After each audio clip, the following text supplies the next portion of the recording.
Estelle Whitman sat at the corner of her mahogany writing desk, the one her late husband carved with his own hands during their final summer together. Her fingers hovered above the laptop keyboard, the glow of the screen casting a soft blue hue across the room. The cursor blinked beside a 7-digit number, $250. Are you sure you want to proceed? The bank's confirmation window asked. She hesitated, then clicked. Just like that, 25 years of careful saving and sacrifice disappeared into the digital ether, wired straight into her son Nathan's account. All for the baby, she whispered aloud, as if saying it made it more real, more noble. Nathan had called 2 nights ago, his voice thick with emotion. We're having a baby, Mom. Brooke's due in October. Estelle had nearly dropped the teacup in her hand. For a moment, she let herself believe that perhaps the tide had turned, that after years of distance late calls asking for help, the missed birthdays, the shallow apologies, maybe this time it would be different. She was going to be a grandmother. Nathan said they needed help with the down payment for a new house, somewhere with a yard, somewhere the baby could take its first steps. He had laughed gently and added, I just want to give them the kind of start you gave me. Estelle's chest tightened at those words, the kind of start she gave him. So she wired the money. Then she sat there in silence, feeling oddly hollow. The tea had gone cold. Her hands trembled slightly, not from age, but something else, a flicker of unease. But she dismissed it. It was nothing. Nothing but the echo of a heart that had learned to flinch even from the gentlest of promises. Later that afternoon, she made herself a sandwich and moved to the living room. She sat on the sofa, a crocheted blanket over her lap, the familiar sound of rain tapping against the window. Milo, her aging spaniel, rested his head gently on her slippers. She needed to distract herself. She turned on the old landline speakerphone. It still had Nathan's number programmed into the speed dial. After a few rings, he picked up. Hey, Mom. His voice was upbeat, casual, like nothing in the world could be wrong. I just wanted to say I sent the transfer, she said softly. It should hit your account today. There was a pause, just a second too long. Oh, right. Great, you're a lifesaver, Mom. I hope it helps, she said, smiling into the phone. Make sure Brooke takes those iron supplements the baby needs. Yeah, Nathan interrupted. Totally, we're on top of it. Anyway, I gotta run. Contractor's at the door. Love ya. Click. Estelle sat frozen for a moment. She stared at the receiver, listening to the dial tone. Not even a thank you. She exhaled long and slow and started to reach for the remote when something unexpected happened. The line was still open. She hadn't hung up yet. And on the other end, the voices continued. Finally, a voice said, bright feminine, unmistakably Brooke. The old woman sent the money. Estelle blinked. Her breath caught in her throat. She held perfectly still as if motion might change what she'd heard. She took the bait. Brooke continued with a laugh. Told you the fake pregnancy story would work. A loud, cocky snort. Nathan's voice. She's so easy.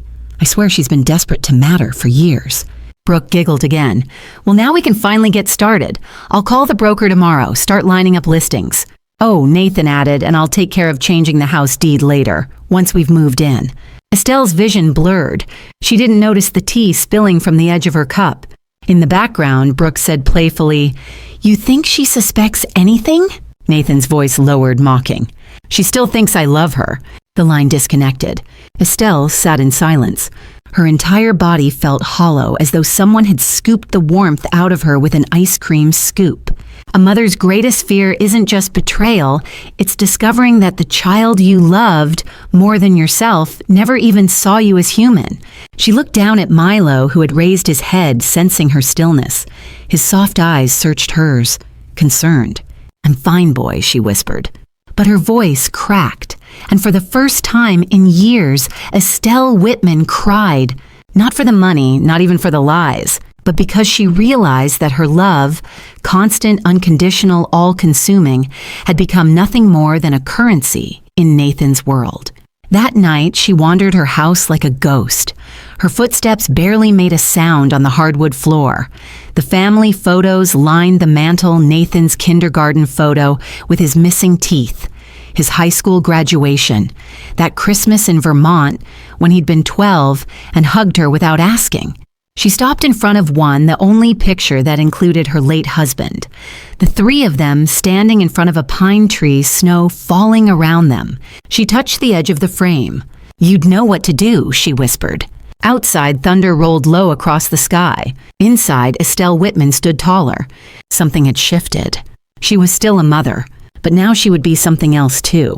The next morning, Estelle stood at her kitchen window, slowly peeling a pear with the same paring knife she'd used for 30 years. Outside, the wind rattled the backyard wind chimes, their melody both haunting and hollow. Milo sat by the door tail still, as if he too sensed the shift in the air. Estelle placed the peeled pear into a small glass dish, sprinkled it with cinnamon, and set it gently beside his untouched food bowl. He sniffed it once and rested his chin back on his paws. Neither of them was hungry. The knock at the door came just after 9:00 a.m. Two sharp raps, confident and unhesitating. She already knew. She wiped her hands on a towel and opened the door. There they were. Nathan, tall and handsome as ever, wearing that charming half-smile that once melted away her disappointment. And Brooke, perfectly put together, long coat, soft curls, a slight sheen to her lips, and a tote bag slung carelessly over one shoulder like she owned the world. "Mom," Nathan said brightly, stepping forward with a takeout coffee carrier in hand. "Thought we'd surprise you." "You always do," Estelle said with a gentle smile, stepping aside. "Come in." Brooke offered a practiced grin. "We brought you your favorite hazelnut latte, right?" Estelle took the cup without drinking it. "How thoughtful," she said, leading them to the living room. The air filled quickly with their voices, overlapping pleasantries, observations about the neighborhood, vague compliments about how cute the house was. Nathan even commented on the bookshelf in the hallway, asking, "Do you still read? All these—" Estelle just smiled. She sat down on the edge of her armchair as Brooke perched on the sofa like a princess, visiting a distant relative out of courtesy. So Estelle said softly to, "What do I owe the pleasure?" Nathan glanced at Brooke, who gave him the smallest nod. "Well," he began, feigning nervousness, "we've been thinking, with the baby on the way and the apartment being so small." He trailed off, letting the silence do the work. Brooke picked it up with a breathy, performative sigh. "It's really not ideal, Helen. I've been getting headaches from the cramped space, and it's hard to get fresh air. I worry about the baby." Estelle tilted her head slightly, eyes soft but unreadable. "I see." Nathan reached for her hand, placing his over hers. "We were wondering if maybe, just until the baby's born, we could stay here, just for a few months." Estelle paused, drawing her hand away slowly. She folded it neatly in her lap. "Of course," she said. Brooke's eyes narrowed just slightly, unsure if she heard correctly. "Really?" Nathan asked, blinking. Estelle nodded. "Your family. Family helps each other, always." There was a flicker of something like guilt on Nathan's face, but it vanished just as quickly.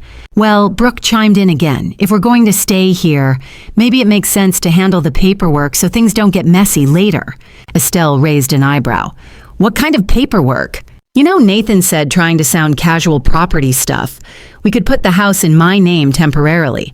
I could handle the taxes and maintenance, just to take the stress off your shoulders." Brooke added quickly, "You've done so much already, Helen. Let us take care of you now. You deserve to relax." Estelle stared at them for a moment. Then she smiled, small, kind, almost maternal. "That's very sweet of you." Brooke leaned back, relaxing visibly. Nathan exhaled as though a weight had been lifted. "Let's revisit it in a week," Estelle continued softly. "Let's make sure everything feels right first, for all of us." They nodded, satisfied for now. Estelle excused herself to the kitchen. As the faucet ran over her hands, she stared out the window again. The hydrangeas in the corner of the yard had started to wilt. They had bloomed wildly in spring lavender and deep blue, but now their petals clung weakly to the stems.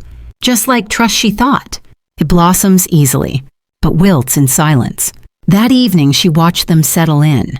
Nathan took the guest room, dragging Brooke's suitcases in while she called her mother from the patio. They were already making changes, rearranging her silverware drawer, moving the TV a few inches, leaving their shoes by the door in a new spot. Small things, but invasive things.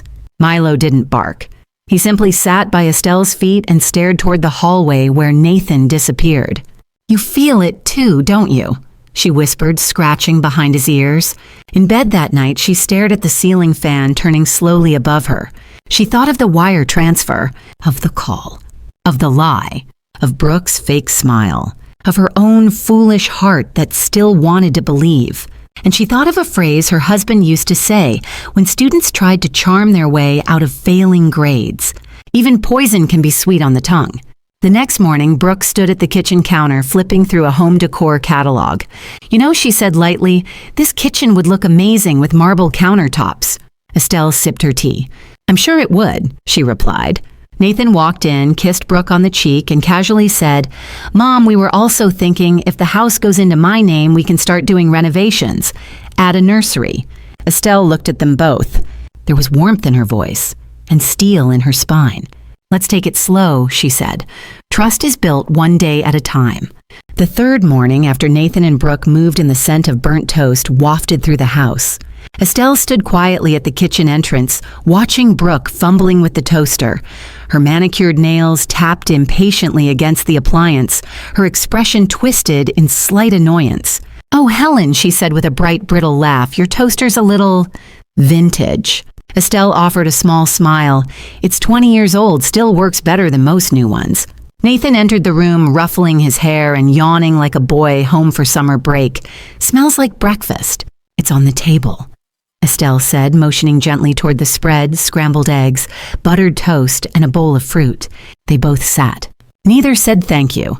Over the next few days, Estelle began waking up earlier, not out of habit, but strategy. She cooked full meals, buttery mashed potatoes, creamy casseroles, slow-cooked chicken, drenched in thick gravy, decadent, comforting dishes. Brooke loved the pumpkin bisque. Nathan devoured the heavy meatloaf and cheesy lasagna like he hadn't eaten in weeks. Mom, he said between mouthfuls one night, I forgot how good your food is.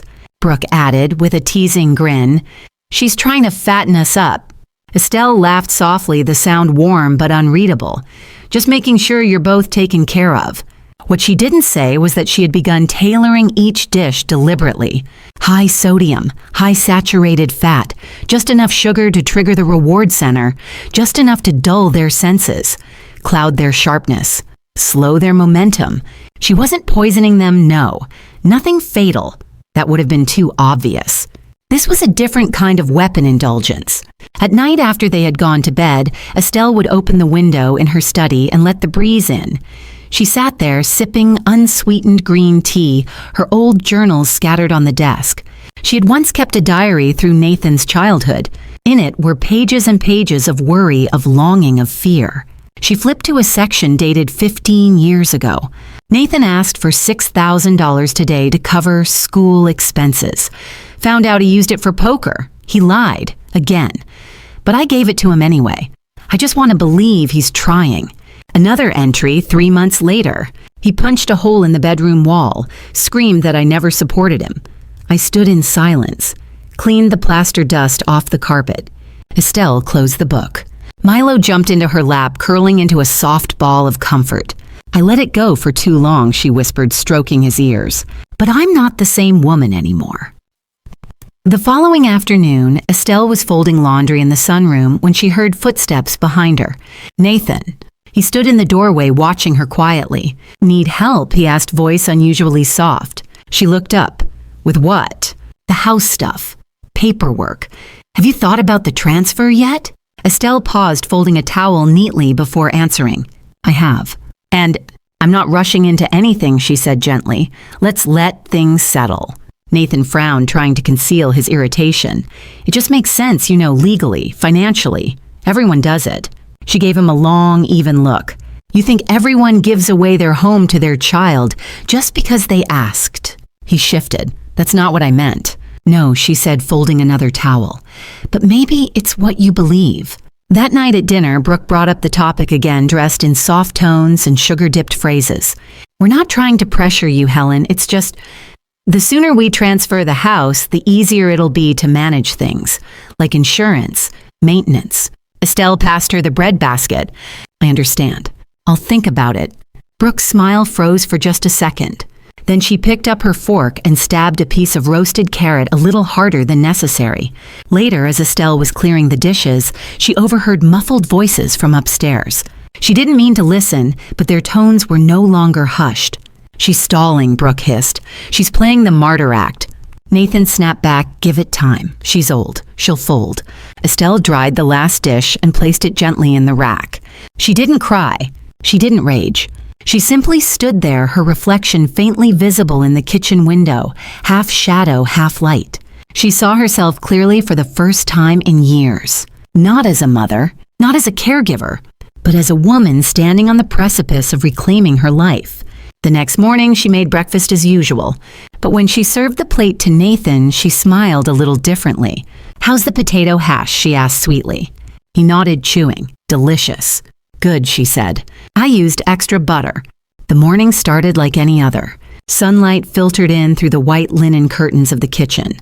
Estelle moved methodically, pouring fresh water into Milo's bowl, placing 2 small spoonfuls of boiled chicken next to his usual kibble. A ritual she had followed for 12 years without fail. But today, something was off. The food remained untouched. She called softly Milo. Silence. No eager footsteps. No scratching at the floor. No wet nose nudging her ankle. Her throat tightened. She walked into the living room, scanning beneath the couch. Nothing. Checked the guest room, the bathroom, the patio, still nothing.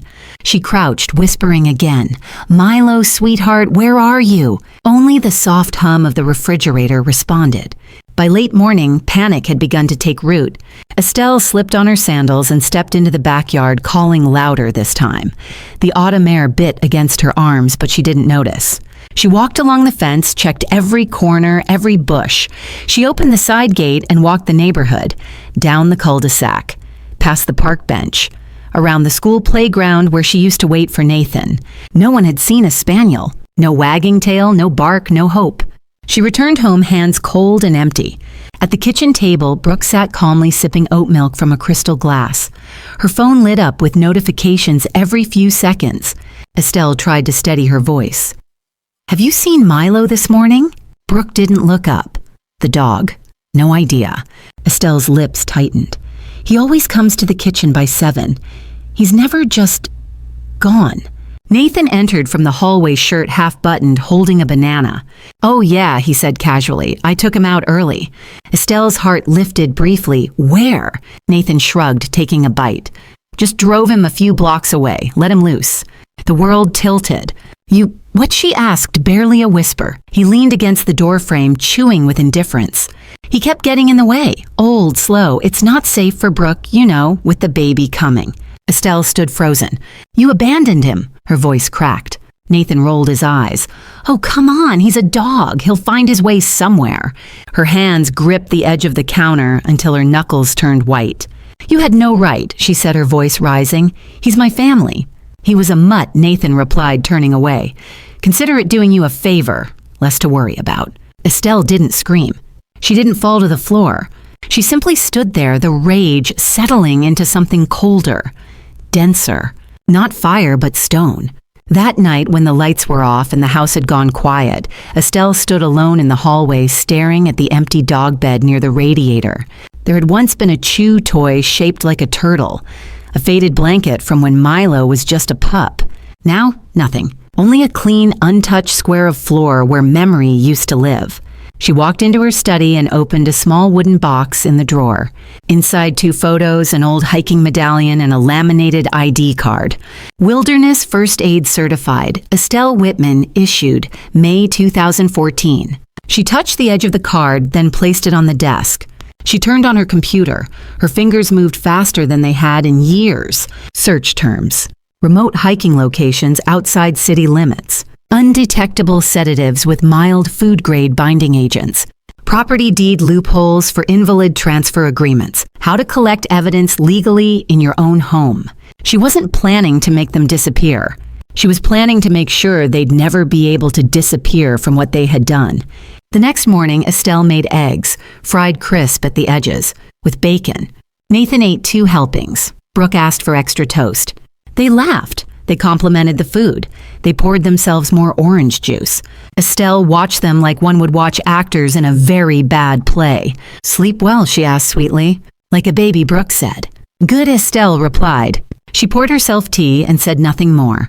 But in her mind, something had permanently shifted.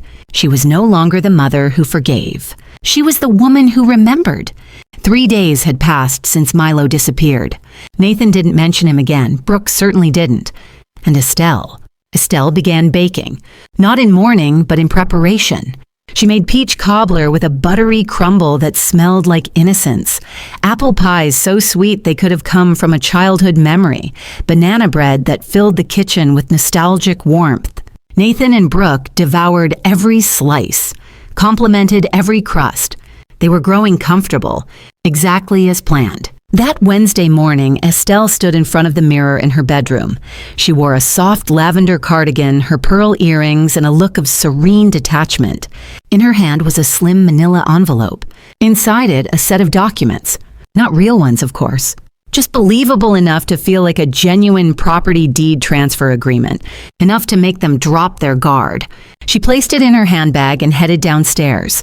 In the kitchen, Brooke was scrolling through baby name apps, one hand lazily tracing the rim of her tea mug.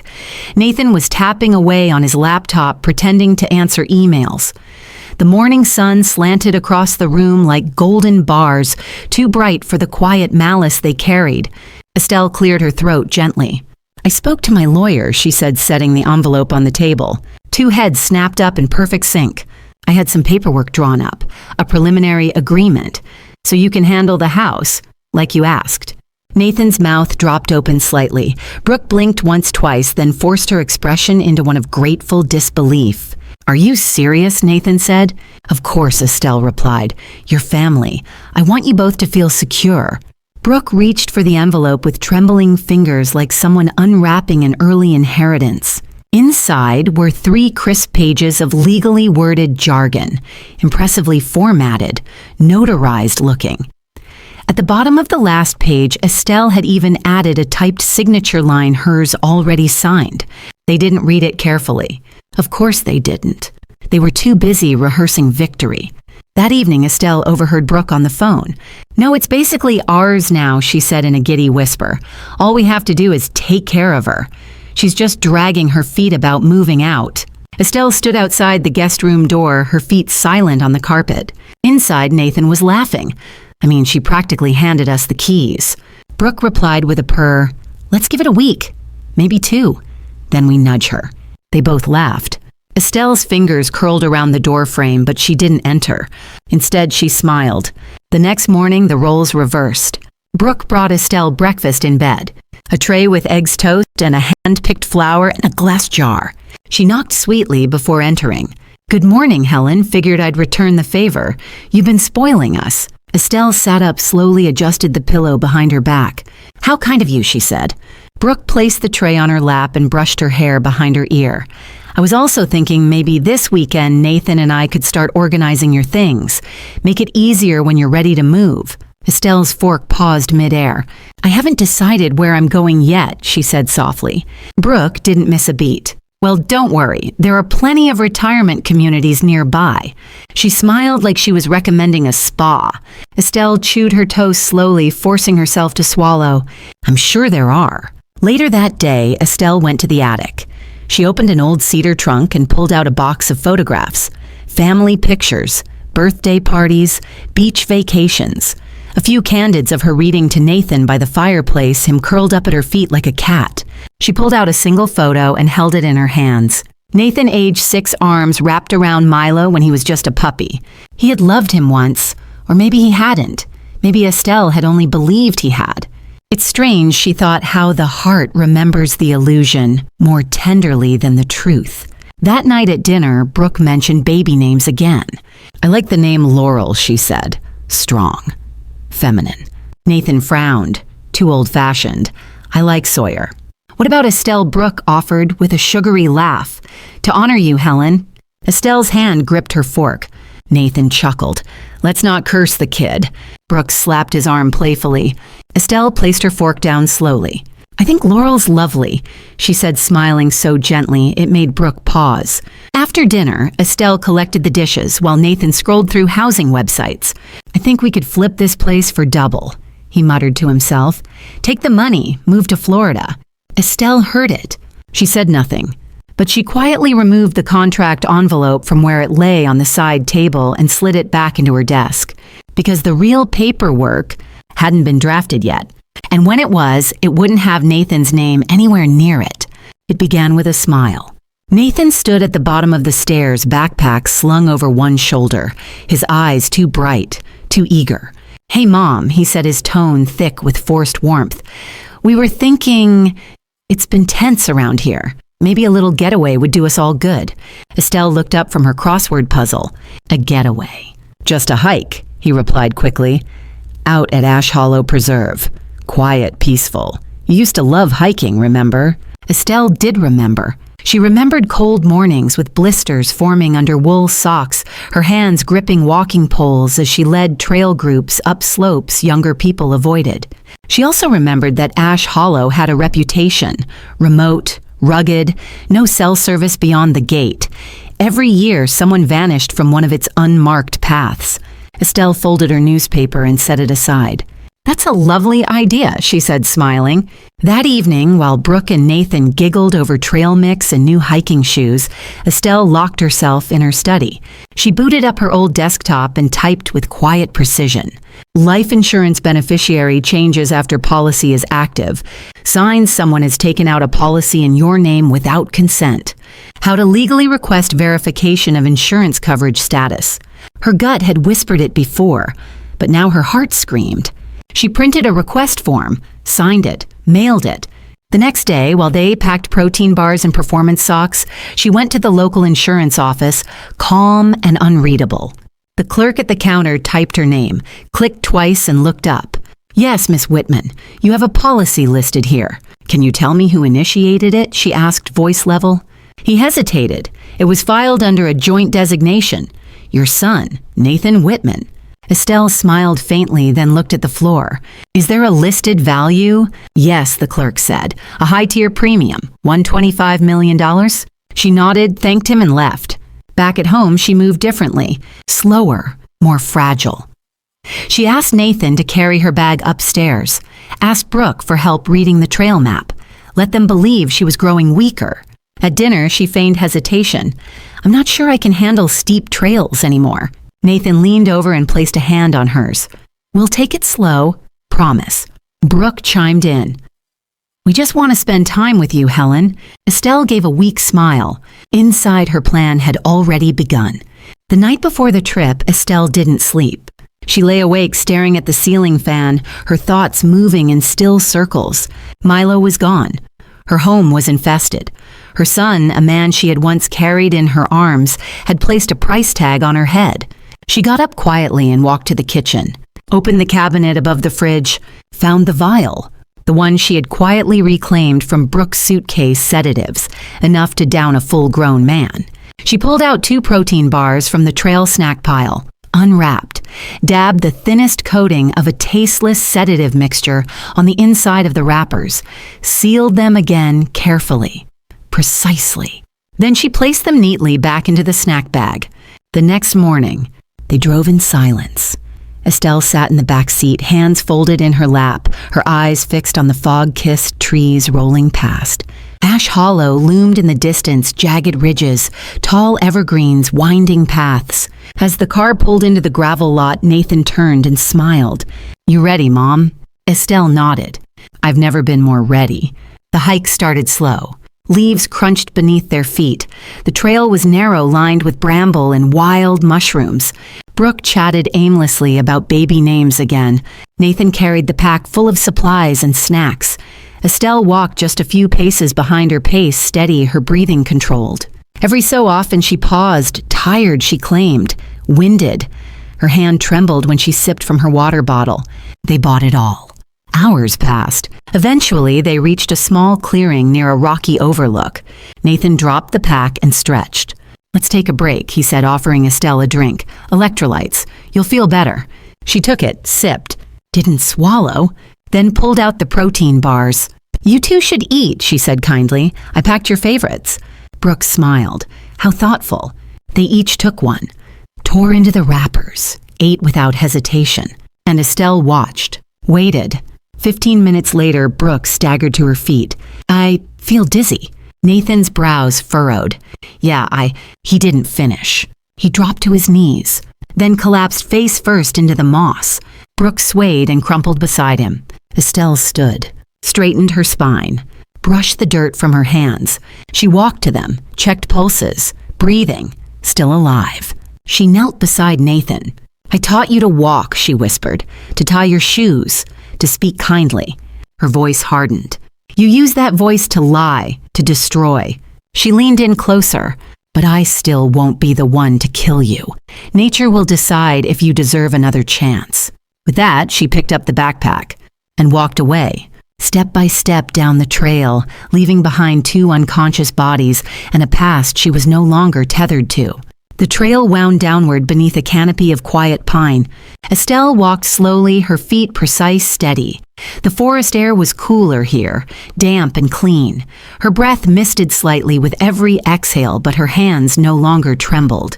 Her heart no longer thudded with fear. For the first time in years, she felt alive. Behind her, the woods held its breath. Somewhere 2 unconscious bodies were learning what it meant to lose control, to feel small in the arms of something larger than their own schemes. She didn't need to know what would happen next. Nature had its own justice. Estelle only needed to keep walking. It was nearly dusk when she heard it, a soft broken sound like a groan swallowed by pine needles. She stopped, listened. Again, just ahead, help. Cautiously, she followed the voice, through a thicket of underbrush down a short slope slick with wet leaves, until she saw him. A man, middle-aged, dusty gray hair tangled and sweat-soaked, his hiking jacket torn at the sleeve, one leg bent unnaturally beneath him.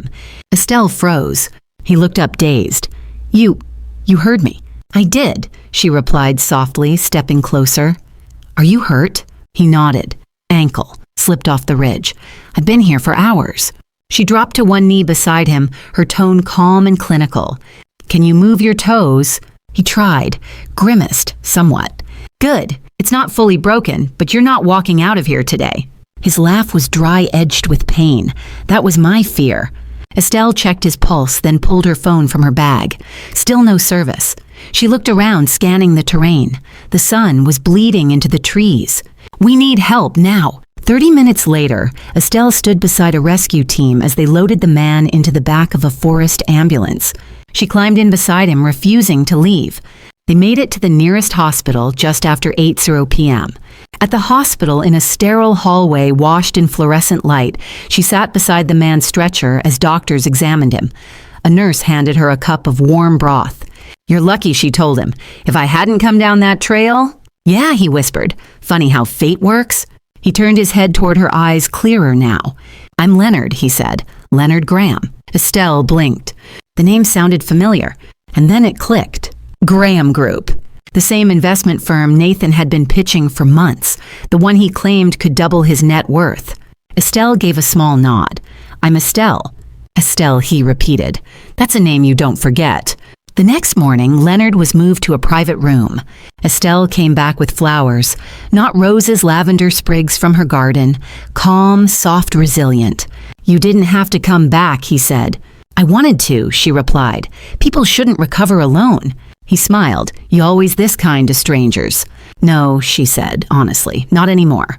They sat in silence for a while. Then Leonard asked, "So what brought you to Ash Hollow?" She looked at him, then out the window. "A walk, to clear my head." He didn't pry, but his eyes softened. "I owe you," he said, "for more than just finding me. You stayed. You didn't panic. That matters." Estelle sipped her tea. "I used to lead hikes. Years ago. I never forgot how to read the woods." He chuckled. "You're full of surprises." "You have no idea," she replied. 2 days later, Leonard was discharged. He invited her to lunch, nothing fancy, just a quiet bistro on the hospital block. They talked about books, about loss, about aging without apology. He didn't ask about her family, and she didn't offer it. But as he walked her to her car, he handed her his business card. If you ever need something, he said, anything legal, advice, referrals, someone to yell at your cable company, call me. Estelle took the card. The letters were embossed. Leonard Graham, Executive Director, Graham Group Holdings. Her smile didn't reach her eyes. Thank you, she said. That evening, she returned home. Nathan and Brooke weren't there. Not yet. The house felt empty but not silent. It breathed. It waited. And so did Estelle. She boiled water for tea, baked a small loaf of cornbread. She sat by the window looking out at the garden, freshly watered, quietly blooming.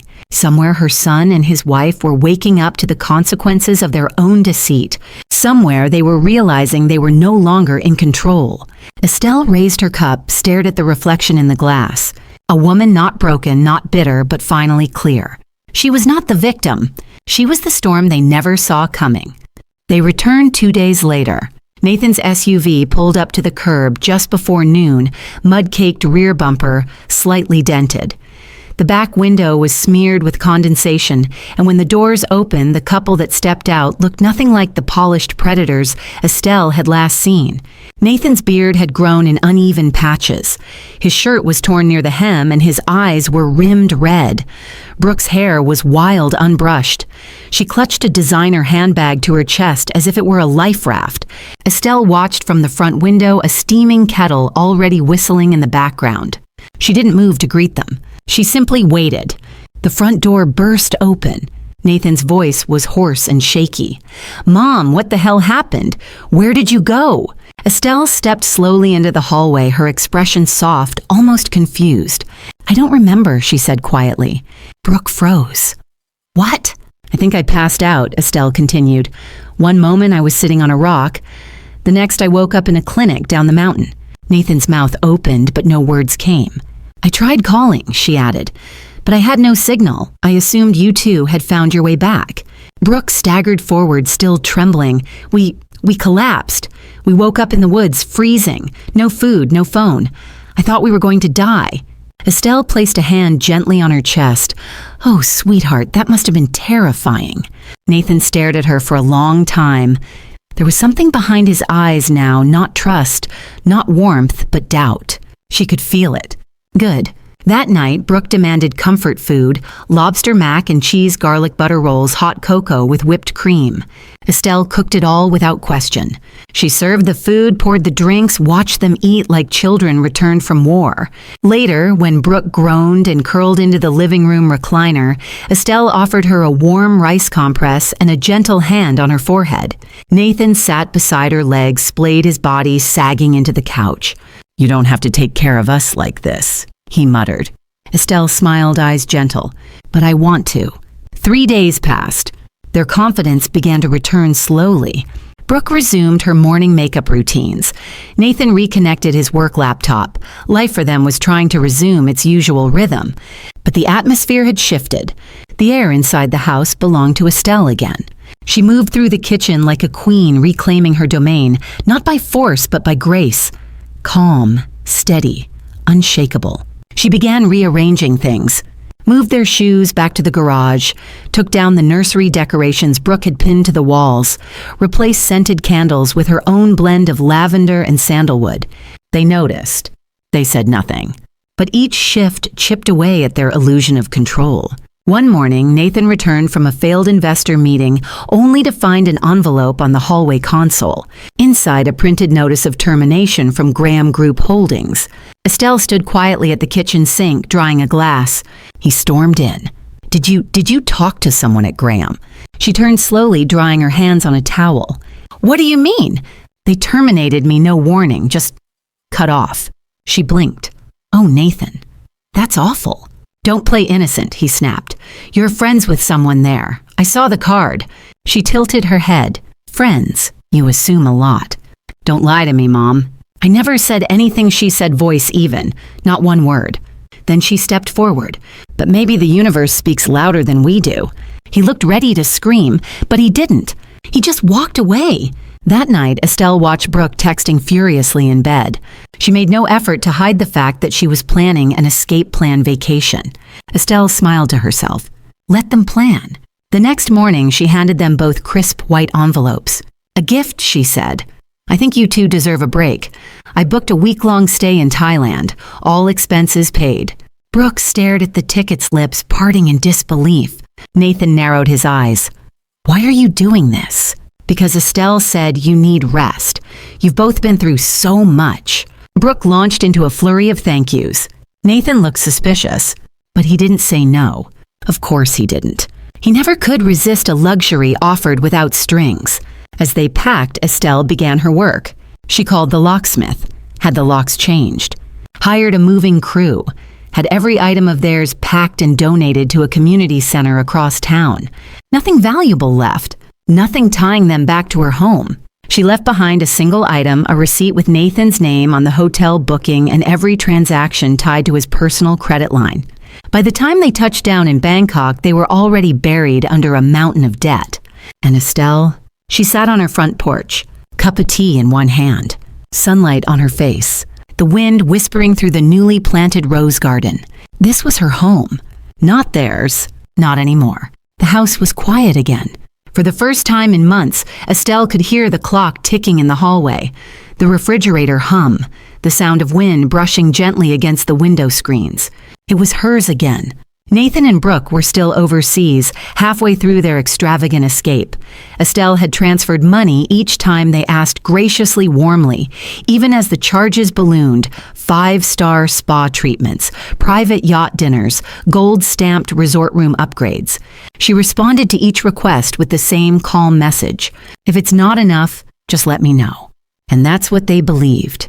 Because all of it, every expense, every dollar was funneled through Nathan's own credit accounts. Every cent was his responsibility now, not hers. The day they returned, it rained. Not a light drizzle, but a heavy punishing downpour that turned the pavement to mirrors. Their cab pulled up to the curb tires, splashing water across the walkway. They stepped out, tan-smug hands full of luxury shopping bags, only to find new locks on the front door. No welcome, no lights on. Just a thick envelope taped neatly to the door with Nathan's name on it. Inside, an itemized invoice. Every receipt, every debt, every transaction tied to his signature. At the bottom, one simple note: there's no such thing as a free inheritance. Mom. Within an hour, the doorbell rang. Then pounding. Then yelling. Estelle opened the door just wide enough to stand in it. Nathan was soaked water dripping down his hair and collar. "What the hell is this?" he shouted, waving the envelope. "It's a statement," Estelle replied calmly, "of everything you owe." Brooke pushed forward, her voice shrill. "You tricked us. You planned this." Estelle didn't flinch. "I protected myself. That's what mothers are supposed to do." Nathan sneered. "You let us believe that you were entitled to everything I worked for. Yes, that's on me." He tried to push past her. She held firm. "You don't live here anymore." Brooke's eyes flashed. "We let you stay." Estelle's laugh was low and cold. "You thought you were the landlords? But you never even read the contract." She tossed another folder into Nathan's chest. "Take a look." He flipped through it, his hands shaking. Brooke grabbed it and gasped. "This isn't a deed. It's fake." "No," Estelle corrected. "It's real. Just not what you thought. It's a non-binding letter of intent. You signed it like it was the deed. Because you wanted to believe it." Nathan went pale. "You manipulated us." She stepped forward, eyes steady. "You came into my home with lies. You used a fake pregnancy to steal from me, abandoned my dog, poisoned my trust. If this is manipulation, it's the kindest version you'll ever know." Nathan staggered back, trembling. "Why," he whispered, "why go this far?" Estelle held up a final envelope. "This is why." He opened it with unsteady hands. Inside, a DNA test report. Positive match: Estelle Whitman, not the biological mother. "You were your father's son," she said quietly, "from a woman who destroyed my marriage. He left her, dumped you on my doorstep, and vanished. I took you in. I raised you. I gave you everything." Nathan looked like he'd been punched. "You lied to me my whole life." "No," she replied. "I gave you a life, and you never asked who paid for it." Brooke stepped forward, arms crossed. "We'll take this to court." Estelle raised an eyebrow. "With what you have no legal claim. No marriage license tying you to this house, no proof of residence, not even a rental agreement. You were guests, that's all. You can't just cut us off, Nathan said, voice rising. I already have. She slammed the door. They stood outside for a while, yelling, crying, pounding. Eventually, the sound stopped. Later that night, Estelle heard a soft knock, a gentle one. She opened the door slowly. Nathan stood there, soaked again, not from rain this time, but his own tears. I'm sorry, he whispered. I messed up. Estelle looked at him, her face unreadable. You were never grateful, she said softly. You saw me as a wallet, not a mother. I didn't know how to stop, he said. I kept digging. I thought if I just got enough money. You'd feel like a man, she asked. He didn't answer. She stared for a long moment, then quietly said, This is the last time you knock on this door. Nathan's lips trembled. I have nowhere to go. You had a home, she said. You burned it. She stepped back, then closed the door. And this time she locked it from the inside. The evening settled softly over the neighborhood, casting long shadows through the open windows of Estelle's kitchen. The scent of freshly brewed chamomile tea mingled with the lavender from her small indoor garden, a delicate contrast to the storm she had weathered. She sat quietly at the kitchen table, a worn, leather-bound book open in front of her. The soft click of the front door announced a visitor. Leonard Graham stepped inside, carrying a small bouquet of wildflowers and a gentle smile. Good evening, Estelle, he said. She returned the smile, patting the chair beside her. Come sit. Over tea, they spoke softly of books and art, of lost chances and new beginnings. Leonard listened attentively as Estelle spoke of the years she had given to others, the betrayals she had endured, and the strength she found in silence. You've endured more than most, Leonard said, and yet you carry yourself with grace. Estelle looked out the window, her eyes reflecting the twilight glow. I once believed that love alone could fix everything, she said, but sometimes love is not enough. Leonard reached across the table, gently taking her hand. But healing is.